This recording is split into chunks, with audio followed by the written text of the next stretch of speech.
Hello, welcome to Fireside with Peter Adkison on Gen Con TV. And our guest today is Bruce Cordell with Monte Cook Games.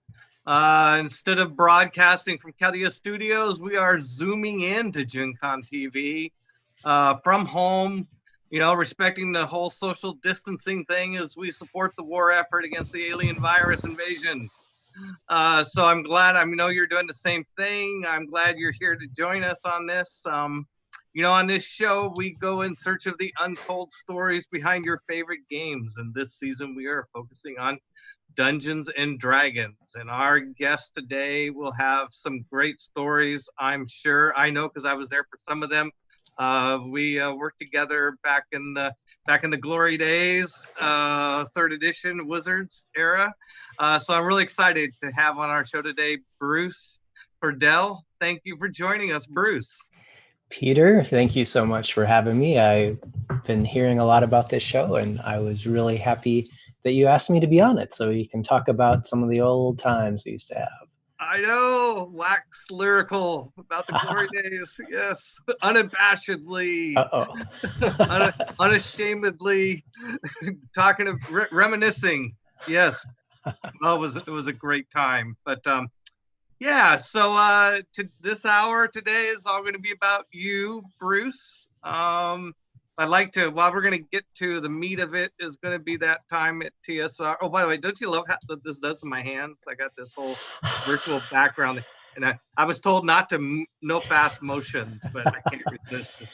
It looks a little like the webbed hands are like you're from Dunwich, right? And you're slowly turning back into a fish person. I know. Got to be some fun stuff we can do with this. So, before we get to your gaming career with D&D and so on, let's get everybody to know a little bit about you and your background. Like, where were you born and raised? Where do you come from, Bruce? I was born and raised in South Dakota, town of 20,000 people. I actually lived out in the country, and so I lived near my one set of grandparents who had a farm, and another set of grandparents who had a farm. So, and we also raised calves and stuff. So it was very sort of interesting growing up. So was it a cattle farm, or did you have fields and tractors and stuff? My grandparents had fields and tractors. It was a cattle farm, yeah, and my other grandparents had a milk farm. So there was lots of cows, sheep, chickens. Yeah, we had similar. I was raised in Idaho on a farm. My grandparents farmed wheat, barley, and peas, and they raised cattle and horses. Oh wow! Yeah, very cool. Yeah. Didn't know that actually. Yeah, no, and now this part of South Dakota, what is it? I'm picturing. You say that part of the country, you think cornfields. Is that? Yeah, it was the east side, so not near Black Hills or anything. It was more the Laura Ingalls Wilder area, just prairie, and we had grown up shelter belts, which are like lines of trees here and there to try and break up the blizzards that would come in, or hold down the dirt during the Dust Bowl. But so, do you think do you think that living in a rural environment? I always sort of hypothesized that living in a rural environment was really an incubator for role playing in a lot of ways. I mean, we played role playing games because there was nothing else to do. I think that there's certainly something to that, right? I started playing role playing games in Boy Scouts. I just would see I saw the older scouts, sitting around a campfire at the picnic table, and ogres, and they're using those dungeon geomorphs, and I was just fascinated. So soon enough, I got my level of scouts playing with us, and I don't know. Yeah, I guess so. There wasn't really much else to do, and I always thought that the wide open place, of South Dakota, the sky gave you room to think, sort of, because there was nothing else really to gather your attention. Right. Yeah, the big open skies. Yeah, nice. So you were playing RPGs throughout your childhood, or like from a young age? Yeah, from the time I was probably 11-ish, 11, 12, I was playing with my Boy Scout troop. And then when I got to junior high, probably 8th grade, I was in shop class, and they were having me make a little a coaster out of leather, right? And I happened to put a cross sword and a crossed sword and an axe, right? Classic sort of D&D type thing. Right. And a kid came up behind me and said, "Do you play D&D?"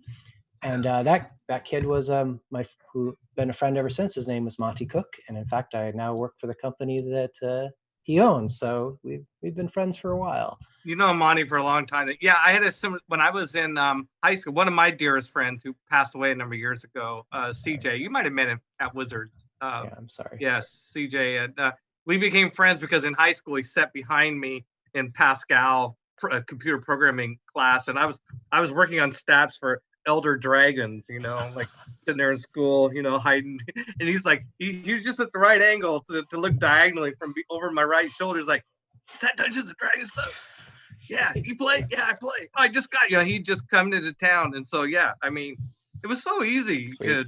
to just be instant friends. I think within 1 or 2 nights he was over at my place playing D&D, and we're friends ever since.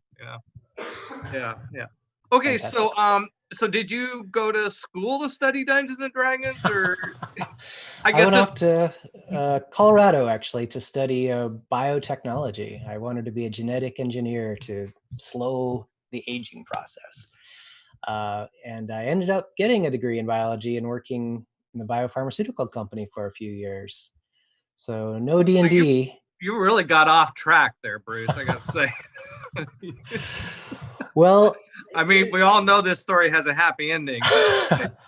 I've fallen onto a parallel universe. What's happening here?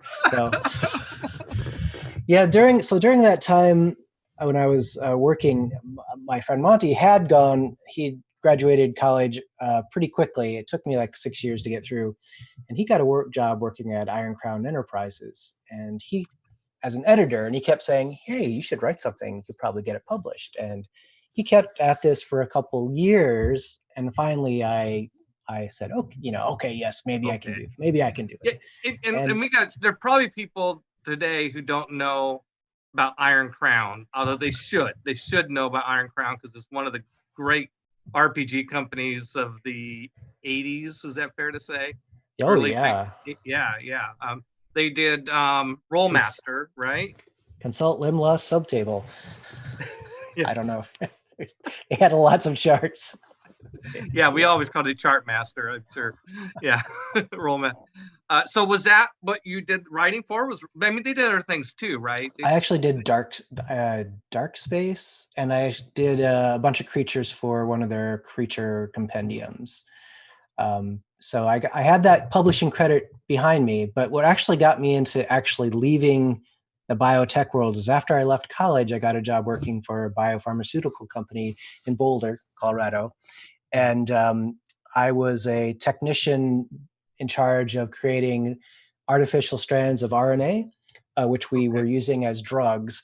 And in order to create the machines, the synthesizers for this RNA and DNA, you needed these computers essentially.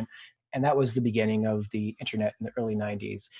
And on the beginning of the internet in the early 90s, they had all these things you could find called multi-user dungeons or multi-user shared hallucinations, which are basically text-based multi-user situations. And I went insane for this stuff, right? I would stay after work for hours.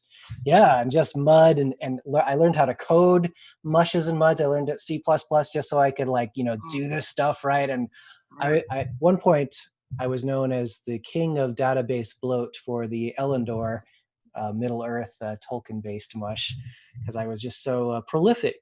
And that's actually finally TSR was looking for someone to do a D&D based mud, and they said, "Hey, who can do this?" And I was like, "I can do it." And they actually hired me to write the first D&D mud, which of course, as we all know, never happened. But that's how I left my job.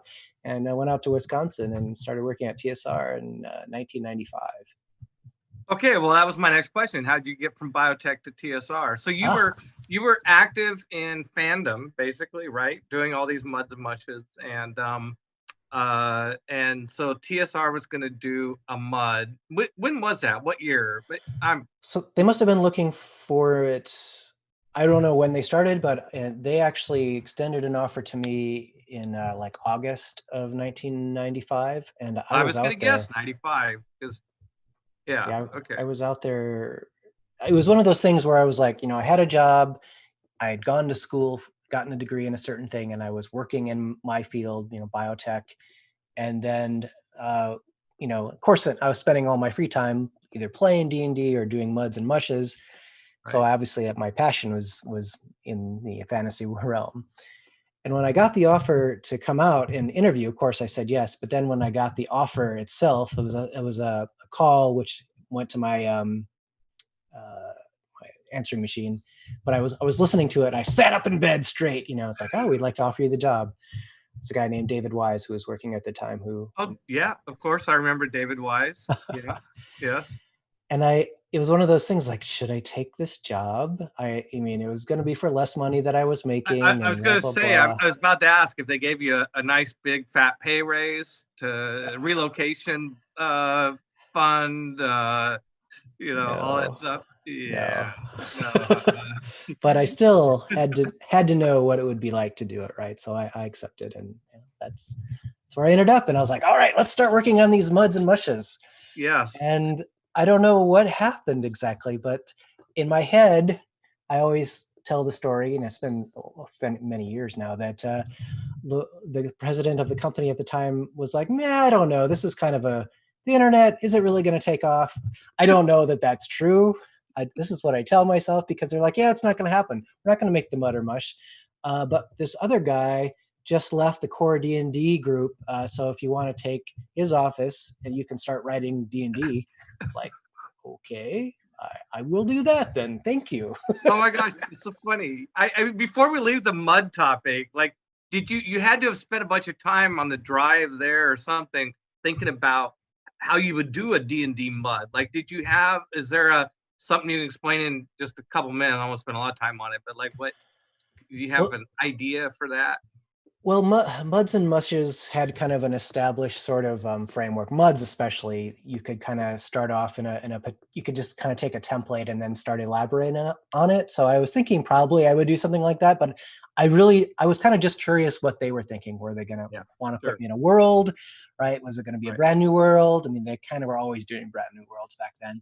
Right. Or would it be Forgotten Realms, Greyhound? I didn't know for sure, but yes, I was confident that I would be up to the job of whatever the situation was going to be thrown my way.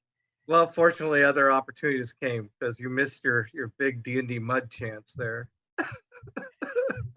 I was a little sad about that for a while, but it was cool. It was super cool to be asked to start writing a D&D project right off the bat. Now, Monte Cook was on our show a couple weeks ago. Now, Monte was there when you arrived, right? I mean, he had been there about a year, and I imagine he said, "Hey, I know a guy who can write muds." I mean, I'm sure. Yeah, he might have put in a good word for you. Probably, yeah. Yeah, I'm sure he claims he did. Nothing else. And who's going to dispute it? I mean, I guess we could call David Wise, but I think David Wise would read the room and say, "Yeah, Monty, way to go." I'm sure. I mean, he's been, he was the one who got me writing having any credit whatsoever in the role-playing game industry by saying, no, write something, you can. So, right. Okay, so you land at TSR, they give you an office, and they say, well, you're not doing muds, you're going to work on D&D. So what did you work on? What was their first project? You sat down, on day 2 after one day of doing muds or not doing muds. So the very first thing I did was very minor. I did some characters for a D&D comic book, but like day 4, so I did like a dwarf and a dwarf cleric or something. I don't even remember now. You mean you statted them out? I statted them out. Right? It's a comic book. You didn't. I said, here's what they look like, a dwarf. Yeah. But then day 4, they said, hey, we have this new system called Player's Option, where we have these rule books where we're going to give additional rules for players who want to get a little bit more in depth. And we needed adventure. And why don't you write that? It's going to be called Gates of Firestorm Peak. So they gave me the title and said, whatever you want to do, and use these optional rules that people can use to play this game of D&D. And I was like, okay, that's very exciting. I knew we were going to be maybe talking about this. I actually still have I was in debate in high school, so I used a lot of illegal yellow notepads. So Right. I actually still have, I don't know how well this will show up, my notes in 2 different notepads. I was very excited to write this Yeah, first yeah. project, right? I So could see a little mountain there, and it looks like yeah, it's got a halo or something around it. yeah. And lots of squiggles. There's lots of squiggles, lots of fire. So it's like I have to plotted out the whole like situation of why it was called the Gates of Firestorm Peak. You know, every however many 27 years, these gates would open up when there would be this comet going through the sky, and I figured out it was this extra dimensional situation going on, and that became the Far Realm, which was introduced in the Gates of Firestorm Peak because I was a fan of Lovecraft and all that kind of stuff, right? And that was very exciting. And one of the things I was kind of concerned about, though, mechanically, was like, oh, they use players option rules, which are kind of a more finicky version of regular D&D rules. So what I actually did, for every single encounter, I had a regular encounter and then just a bullet point or two saying players option. So there'd be like 1 or 2 modifications for players option, and that way everyone who played D&D could use the adventure, and everyone else who had players option then could have these little modifications. I don't know anyone who's ever came up to me and said, hey, I used players option to run that, right? So I think it turned out pretty well in that decision anyway. Yeah, I got to admit, I don't remember the players option series. Is that, I mean, maybe if I saw a book. It wasn't those leather bound books, was it? No. Is it okay for me to dash off camera for a half second? I'll keep everybody entertained. Yeah. Yeah. Don't leave. Stay tuned. Bruce is getting a very important visual aid for us to illustrate his point here. Yep. And he's gonna have to jack back into the motherboard here. And so yep. All right, so there he is. See, yeah. Don't worry, you didn't miss a thing. Players options, spells, and magic. That wasn't quite out yet. The one that I wrote mine for was combat and tactics. Okay, I remember that now. I do remember skills and powers.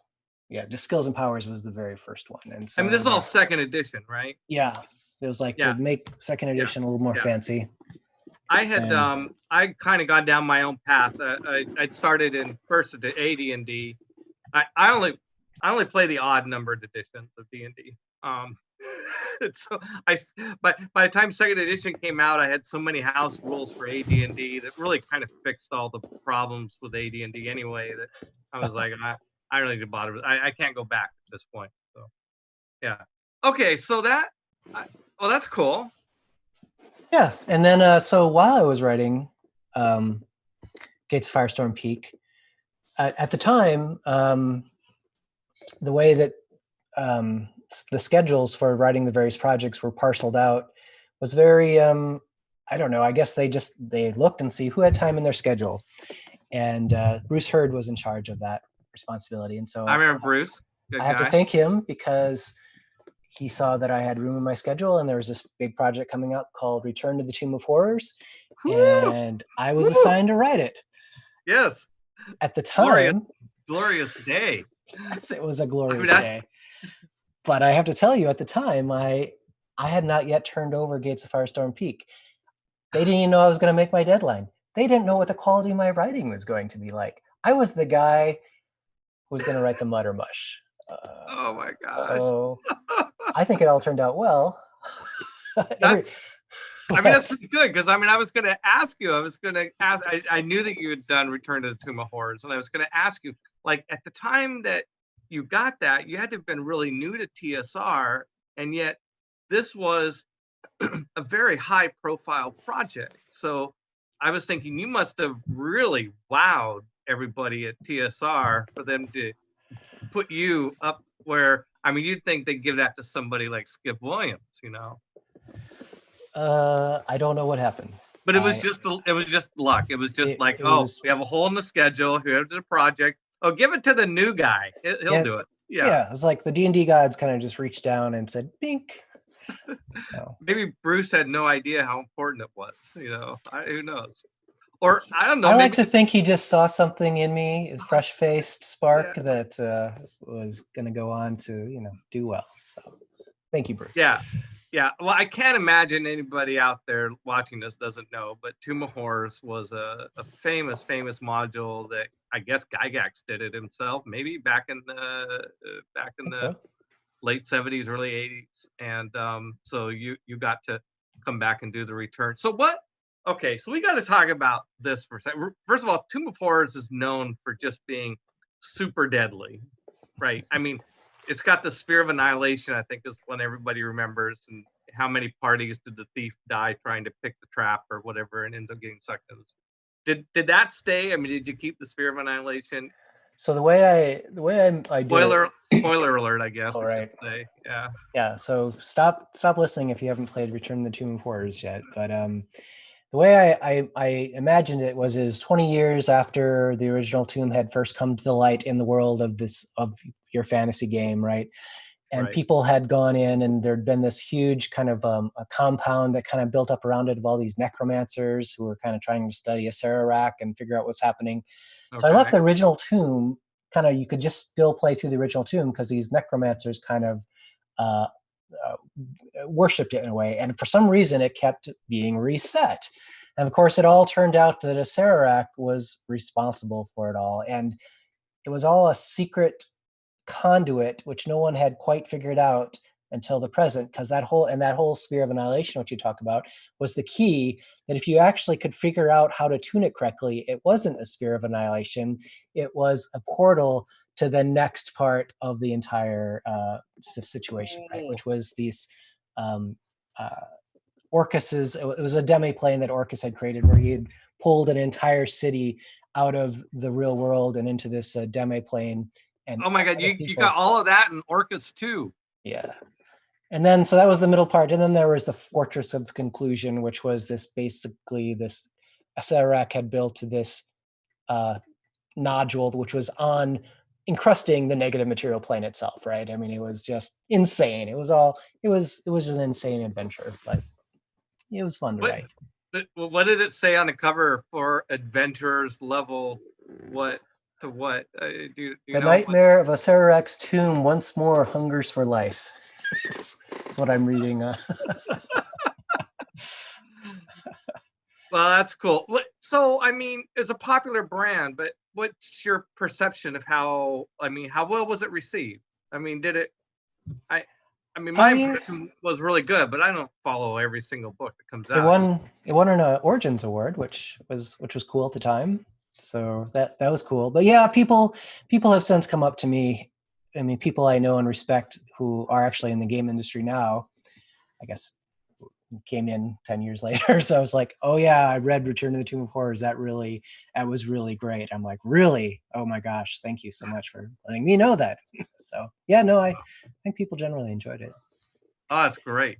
Here's just a really quick throwback though. So while I was writing it, right, it was one of those projects that was super big. It was a box set, had all these components, and I didn't have enough time in my regular schedule to write it.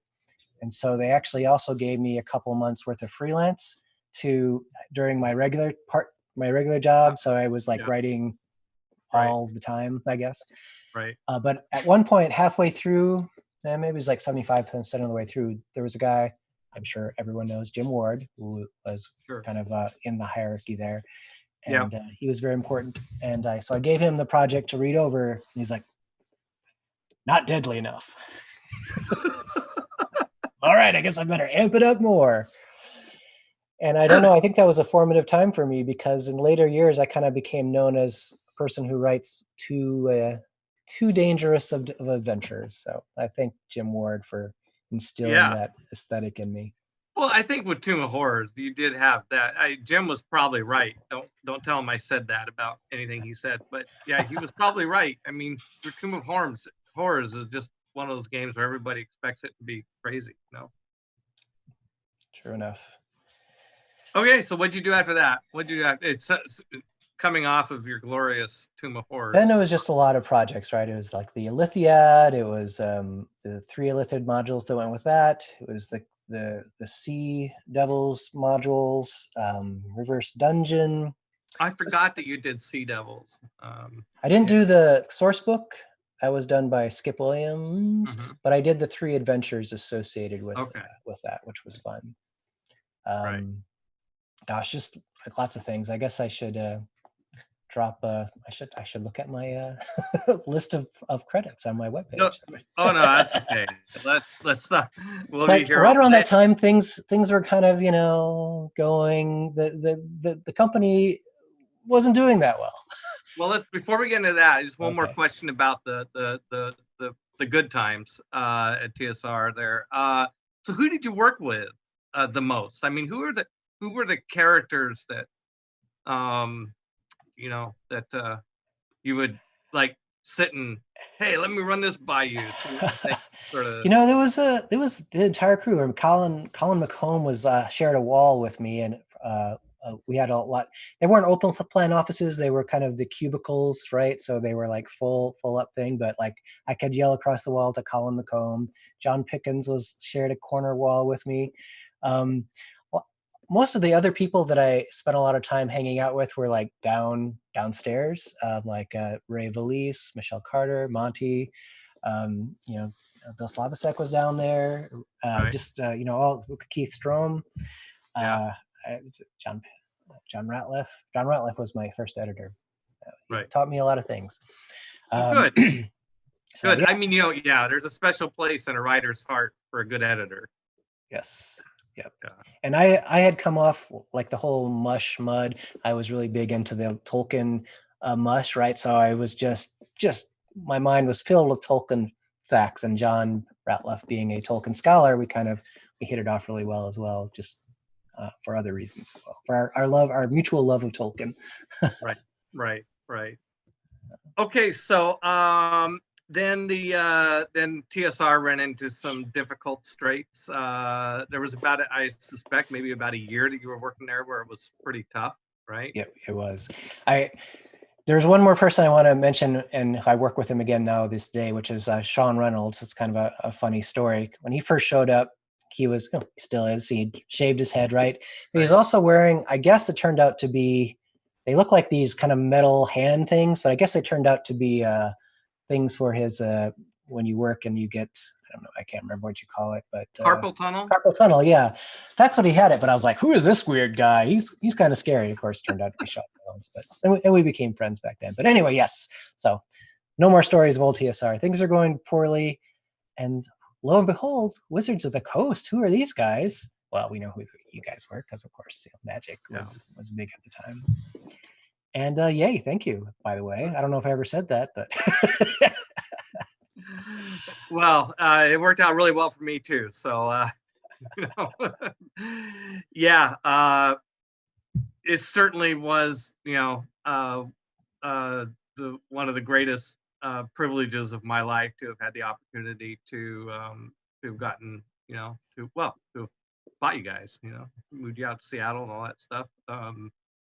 Yeah, because I remember there was things. Oh, it's going to be bought up, right? I had a couple resumes just sitting next to my door, just to drop in the mail. The moment I heard that I no longer had a job, blah blah blah, and then lo and behold, hey, Peter Adkison's coming. Yeah, so how'd you hear about it? Was there a big company announcement, or somebody come and slip it to you, or what's giving? That is a good question. I can't recall exactly how I found out. I think that it was just like said, yeah, there's going to be like interviews, right? And we all kind of went in and we talked to, maybe it was you and like Linda Beardsley or something. Yeah, well, the first round, I remember I came out, I think I don't know if I would have called them interviews. It was more like, but I got together with the groups, like all the staff was organized into groups around what product lines they were working on at the time. So if you were probably core D&D, it probably would have been with, I'm guessing, I remember being in all these meetings and I remember everybody, but I don't remember who was in what meeting. Sure. No, it was like that. So many years ago. 1997, right? Yeah, 1997. It was a lot of fun. It was so much fun. I was like a kid in a candy store, I mean, I was in my 30s, and it was like, what a dream, what a fantasy to be able to, run a company and go out and acquire the, TSR, Dungeons and Dragons, and Gen Con, of course, along with that. You had us come out for like a week ahead of time to kind of try and find lodging and stuff like that. And I remember coming out there, and so I had been in Colorado for like 10 years, right? And then I'd gone to Wisconsin for a few years, and I loved working at TSR, but the environment was kind of back reminding me of like where I grew up in South Dakota. It's not too far away, right? Which means really humid summers and insecty and very cold, snowy winters, right? And so when I went out to Seattle for that week, and there were just plants with fruit bearing, blackberries, and this cool, and the trees and the pines and the mountains and the oceans. I'm like, oh my God, I'm in love with this area. So that was for my first week. And then of course I moved out, but it was very magical. Yeah, we call that recruiting weather. Yeah, I've made the mistakes of before of recruiting people to Washington during the summer, and from Southern California. They last 2 years, and then they move back because they go through the Seattle winter. The first time they tell themselves it's an anomaly. The second time it kills them. They're gone. But the people from Wisconsin are a hardier lot. They're like, oh, we don't care about this. A little rain. 7-8 months of gloom and rain. Okay, look at how beautiful it is in the summer. It's all good. Yes. Although I say that, but a lot of the people you worked with have moved back. That's true. Yeah. I don't know what the ratio is. It's probably about 50-50 in terms of how many people stayed out here and people to move back. If not to Wisconsin, to somewhere else. So you accepted the offer. Thank you, by the way, because I know that you did some great. You more great stories to come of your time at Wizards. So you came out to Wizards. What was it like? What did you get assigned to then? Like did the organization? I mean, I think the group of writers stayed more or less intact because the TSR writing team was we wanted to keep that group together, but like a lot of the artists went off and worked in the art department, and tech guy, Sean Reynolds, for example, went and worked on the web team, and so there was some forced integration. But you, I think you ended up with most of the other writers in the TSR R&D group, if you will. Yep, I finished up a couple of the kind of lingering second edition stuff that was going on. One of which, the very last one I worked on, was called Die Vecna Die, and we actually had the idea. You worked on all the best stuff, Bruce. And my favorite's still to come. But Die Vecna Die. It was kind of as a. Well, I was brought in. They're like, oh, the writers don't have enough time to finish this, so would you come in? And I was like, yes, I will do that. And yeah, no, it was great because it was kind of pitched to me as like what we'd really, and it was pitched like by Ryan Dancy. I think one of you told me, "Would this be a great way to end your second edition campaign?" Right. So what crazy things can happen that will end your second edition campaign? And so that's why we kind of strolled through the various realms of second edition, from Greyhawk to Ravenloft to finally Sigil, the Planescape realm, right? And right. Vecna starred to some extent, and so that was the final thing I worked on for second edition. And then during that period of time, you started the core design team, and including yourself, to work on third edition. Third edition, that's right. So yeah, that decision to do a third edition took me about 2 seconds. Yeah, well, obviously turned out to be super smart, right? I mean, that saved the brand. It was it was. I mean, what would you do if you bought D&D right now, right? You do 6th edition. Maybe not, because 5th edition's pretty dang good, but it's got a lot of traction. So I don't know. It'd probably be a big error for them to do a 6th edition so soon. But probably. I worked on 5th edition, by the way. You did? Yeah, I did. I worked on it for a few years. Okay, before. But anyway, as a freelancer, you were. I mean, no, I was still there up until 2013, and so 2012. 20. I mean, for several years we were working on 5th edition Right. before I finally left. I mean, and yeah, I have credit in the books, in the 5th edition books. Wow, So that's I've worked on 2nd, 3rd, 3.5, 4th, and 5th edition. So I've been part of the thing for a while. You've been part of the D&D for a long time. You worked at Wizards longer than I did.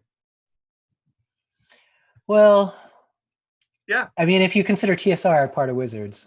No, even Wizards. I was only there 10 years. Oh, really? That seems. I started the company in 1990 and sold it in 2000. Oh my gosh, that's crazy to think about. Yeah, I stayed another year after that, so I was there 11 years. But yeah, you were there. Sounds like 15 or 16 years. So yeah, but probably 15 if you don't count TSR, then like 18-ish. Right around 8, almost 18. You count TSR. Right. Okay, so you did Die Vecna Die. That was. Did you work with anybody on that, or Steve Miller had a chunk of the Ravenloft stuff, right? So that's why I kind of integrated what he had written for the Ravenloft with the initial Greyhawk stuff and the final Planescape stuff. And I think I think it was Ryan Dancy who pitched the project to me. He said, it'd be really cool if, I think he said it'd be cool if they started off with Greyhawk, went to Ravenloft, and ended up in Planescape. And I was like, that's what I'll do. So I had to credit him for saying that's the overall, direction. Yeah. It sounds like a Ryan Dancy idea. Like I don't. Yeah, it does sound like a Ryan Dancy. We can give Ryan one credit every 3 episops. Okay, so. That's the limit. So there we go. That means Harold Johnson can't say anything nice about all right, fair enough. We have a Ryan limit. So okay, that's weird. So so did you go from that to 3rd edition? What did you work on? Or yeah, I mean, we all kind of were, to the extent we could, we tried to help out the core design team. But what I was then put on was be like, Bruce, you write a lot of adventures. Why don't you write the first 3rd edition adventure, right? Which meant staying on top of what the rules were going to be and what things were happening, and also trying to get a sense of like, what would make a great first experience for people just starting out in D&D, because hopefully 3rd edition will capture a lot of people or bring a lot of people back into the fold as well. And so what I tried to do is just think about all the wonderful experiences in playing adventures that I had growing up, all the bits and pieces and elements. And of course I talked to all the designers. I talked to all, not just the core designers, but everyone, right, to try and come up with a great thing. And I was actually on a car ride with my ex-wife at the time, Dee Westman, who had run Gen Con at TSR, right? So anyway, and I came up with the idea, the Sunless Citadel. It'll be this thing that used to be this place that fell beneath the earth, and of course it's been all these great goblins and kobolds will have infested it, but there's going to be this dark druid under there, and it'll be the start of this whole big long campaign path, right? That I did end up writing the middle and last one eventually, but the Sunless Citadel was the first. And by pure accident, I did go into it trying to do a lot of different things: traps, RPGs, encounters, and fights, of course, and fun, cool lore that people could think about.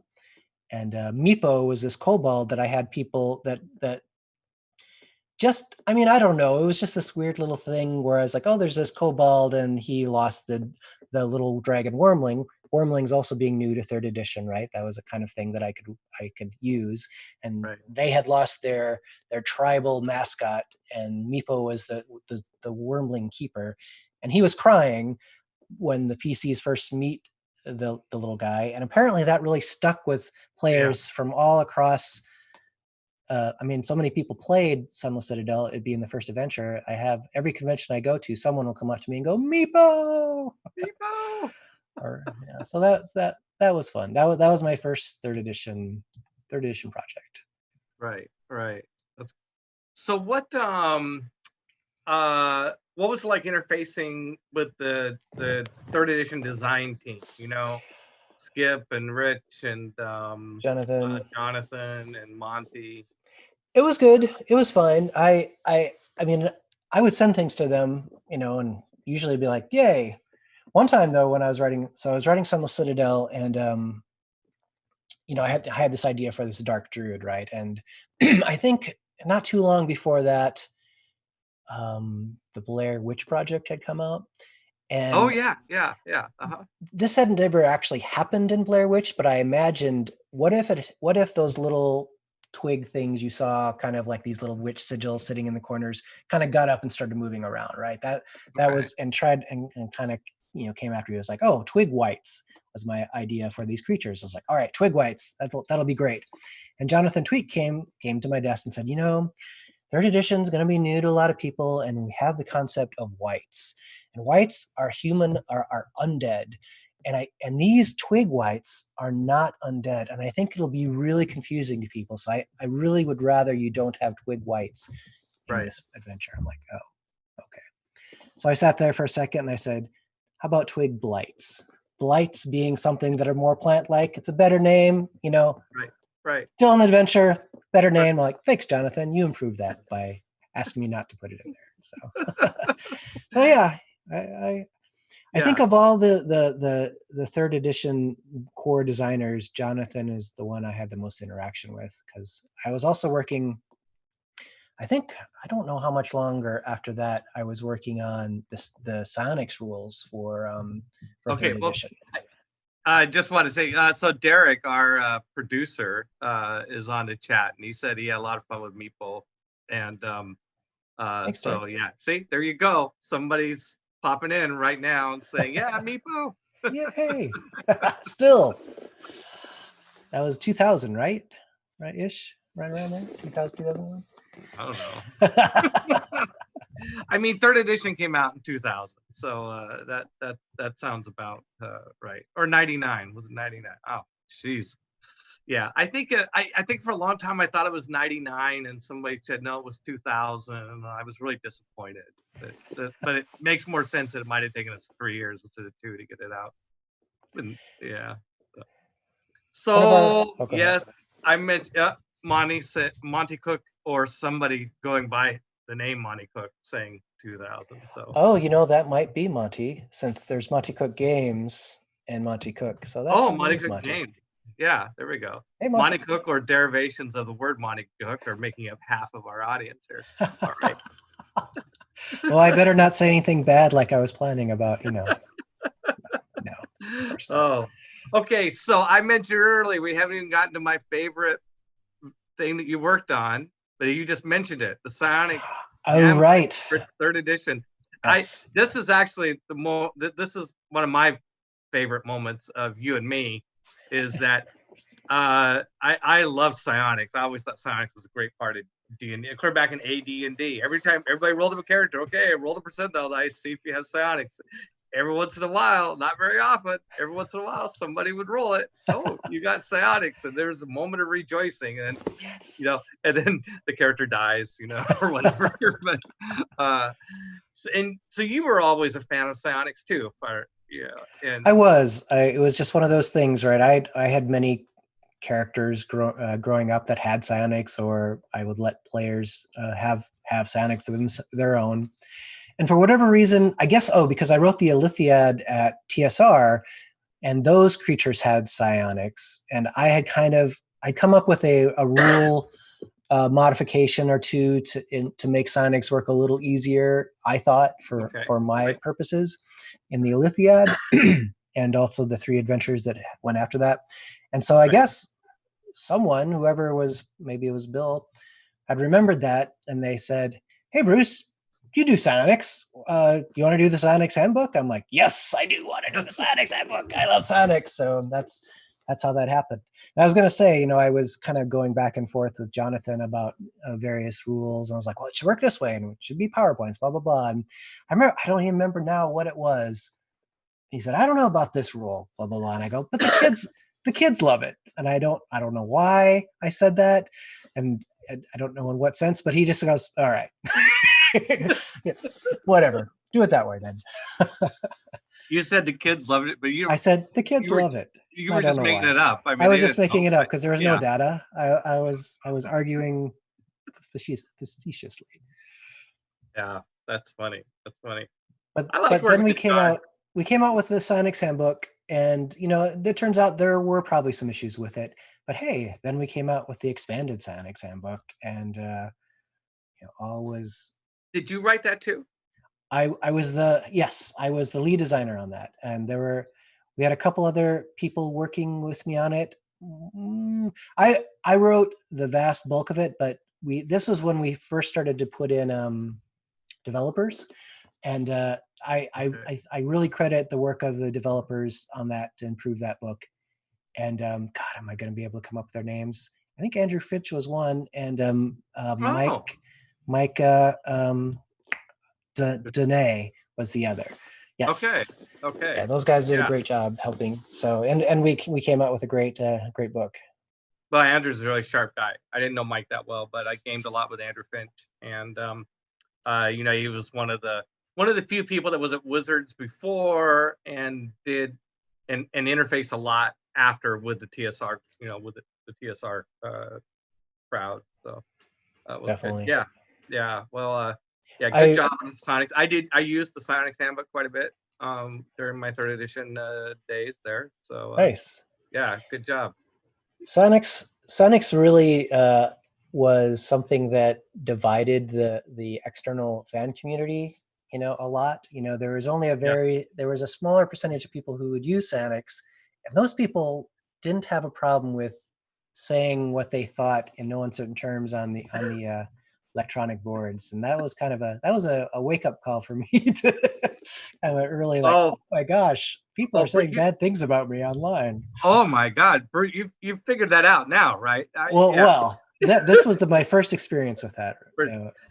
I was devastated. My first experience with people saying, with the internet haters was during the Magic the Gathering heyday, early in 1990, mainly 1994. I was like, before Magic, when we were doing Primal Order and Talislana, small little company doing products nobody's ever heard of now, everybody loved us, because there was just a handful of fans, and we were the niche-y, cool stuff, and then we came out with Magic the Gathering, and I just thought, oh, people are going to really love us now. Oh. You've drawn a wider circle around yourself. Yeah. I had no idea what I was in for. I was very depressing. I mean, it was really, it took me, and then eventually I just figured out, oh, screw it. Don't listen to the haters.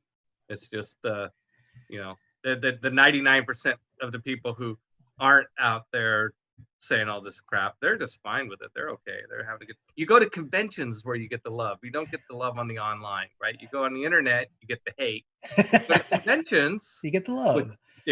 Hopefully, conventions will be back again here. There you get the love. Yeah. Yeah. So what? I mean, one thing I just got. I mean, so many really amazing products you got to work on. That you got to work on. It must be pretty proud. I guess yes. Each when it's a full-time job, though. It's been a full-time job for me for years now. Our rule is to say if you're gonna say a decade, don't say that. Say for a while now. It sounds better. So I've been full-time writer of RPGs for a while now, and I mean, I am happy. Sometimes something comes along, and a lot of other people put a lot of work into it, both editing, art, layout, design, graphic design, and I do get a book like that. I'm like, I want to lick this book, right? I don't know. I want to do something with it, but I'm already working on the next project, so I can't spend too much time thinking about the last one. Sometimes I do. It strikes me that by the time you're done writing it, you're happy to just throw it over the fence. And I mean, at some point you're tired of it, no matter how great it is, right? I mean, you got to get your head into the next thing and move on, right? Yep. Yeah. That's exactly right.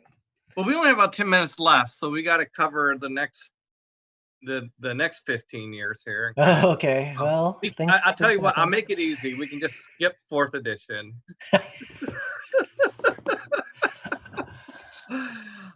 We can just skip 4th edition and go right to 5th edition. Is there a psionics book for 5th edition? I haven't even looked. No, there's not. I mean, I'm not plugged into that anymore. I was working on 5th edition for a couple years, but I didn't. And I've kind of kept in contact with those guys to some extent. In fact, I just talked to Chris Perkins not too long ago. I don't think there is. Yeah. Huh. I mean, they could say, no, we're working on this and you haven't heard anything about it, but I don't think so. Yeah. Well, yeah. So what are you doing? Okay, so you were at Wizards to 2013. You worked on all the way up through. Well, what did you do on 5th edition while you were there at Wizards? Well, I worked on, I wrote so many different versions of all the different character classes. I wrote sections of the Dungeon Master's Guide on the magic items, right? I worked on every different aspect of it, but one of the things we were doing is just doing iteration after iteration after iteration. So, there are sections of text in the current books that are mine, but there's also lots of stuff because after I left, they worked on it for a full another year, the core design team. Came out. By the way, Derek's on chat. He says 5th edition has some psionic stuff in Unearthed Arcana.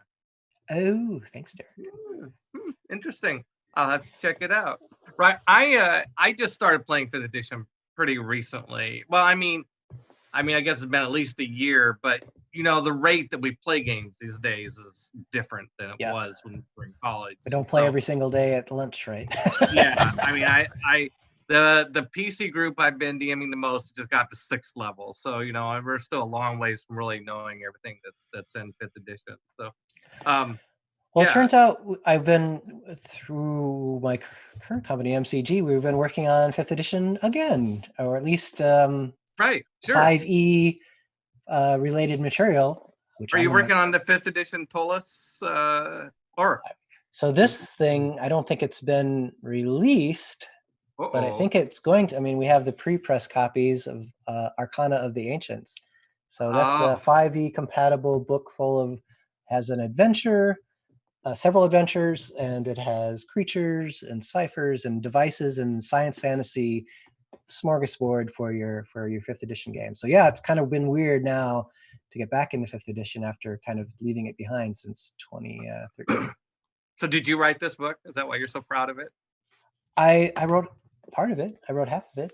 That counts. Actually, yeah. Monte, myself, and Sean Reynolds are the authors on this one. All right. Yeah. Sorry, I was just thinking. 5th edition. Oh wait, that reminds me. Right. I have it sitting right here. Yeah. No. Good. Yeah, that's fantastic. So you've been. Did you go directly from Wizards to working for? You've been working for Monte since 2013.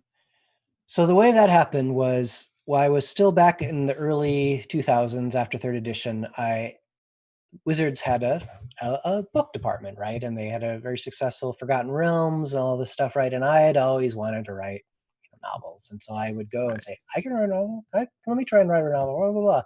And they finally let me, and they were happy with my first novel, which was under a house name, T.H. Lane, The Oath of Nerul.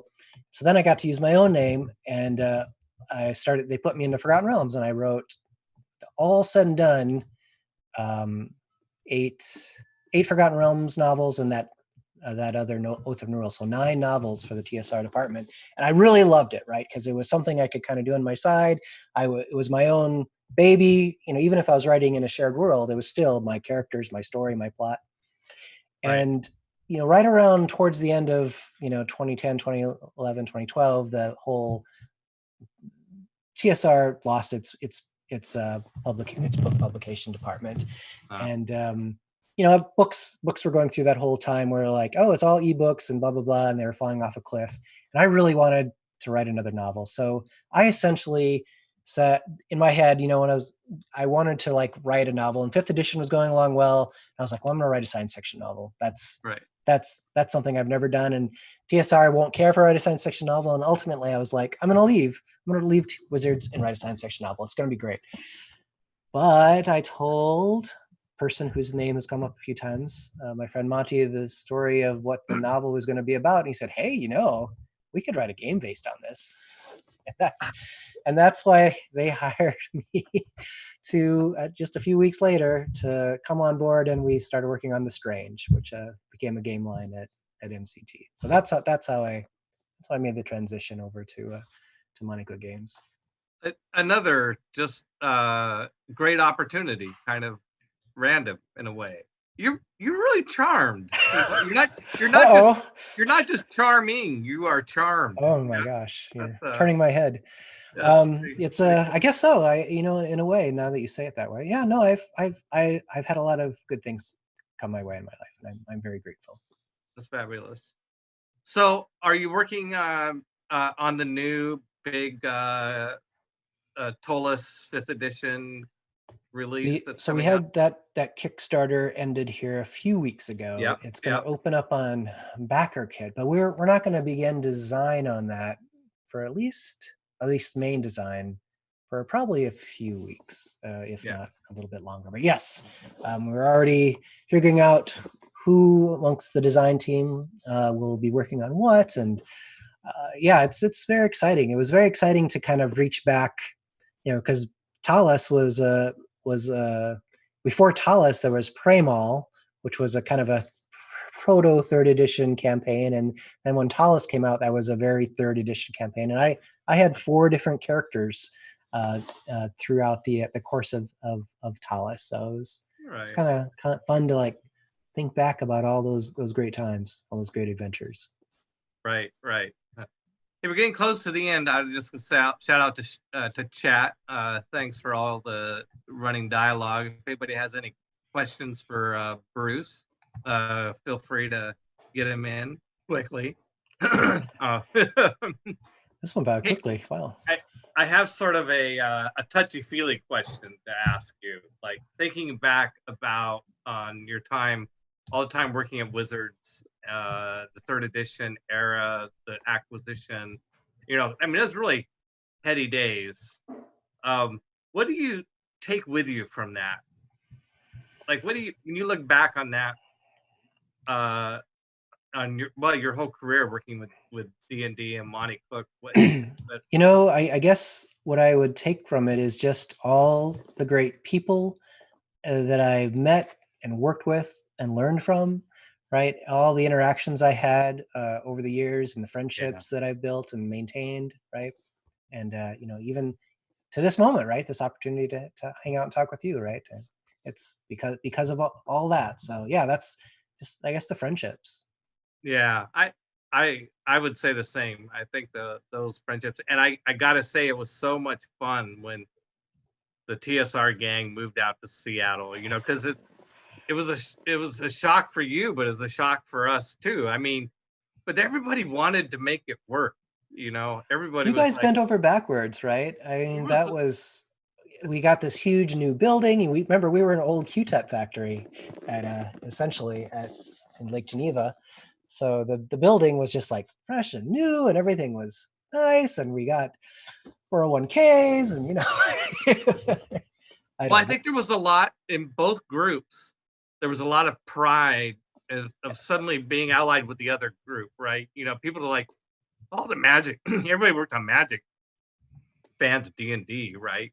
And I think some people that worked on D&D were fans of Magic. I know Jim Ward was a big fan. But hey, we got a couple questions in chat.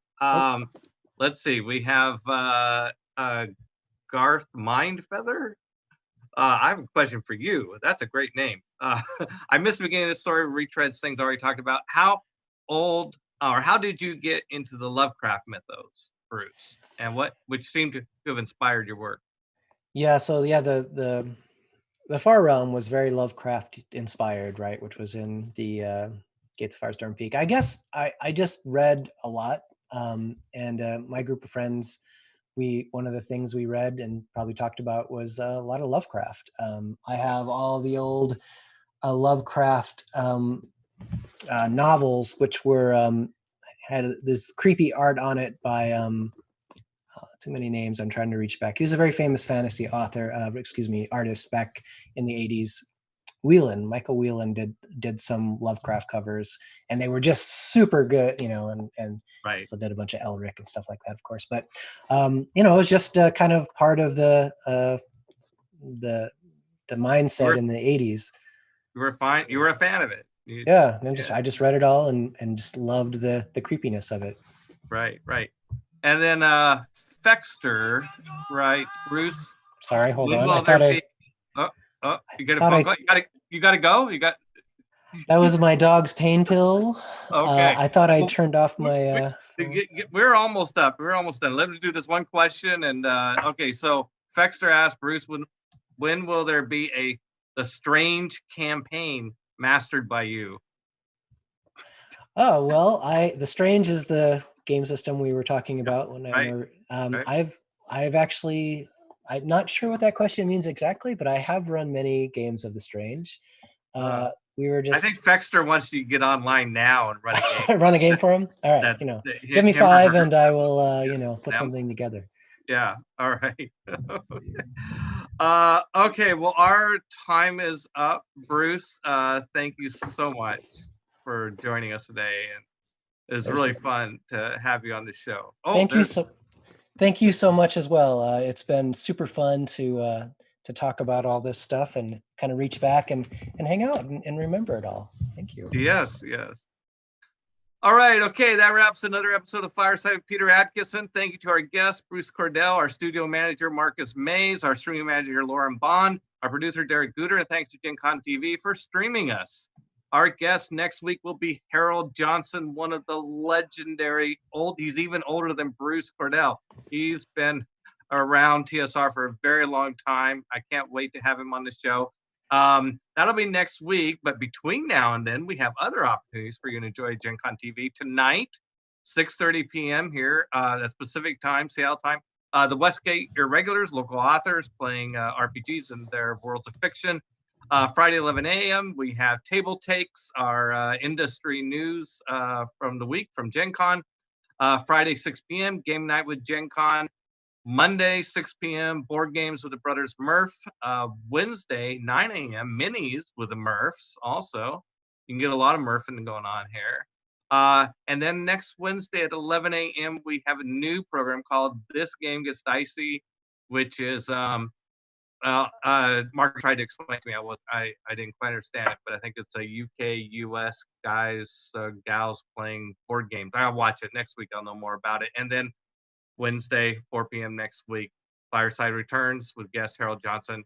Thank you for joining us, and I hope to see you next week.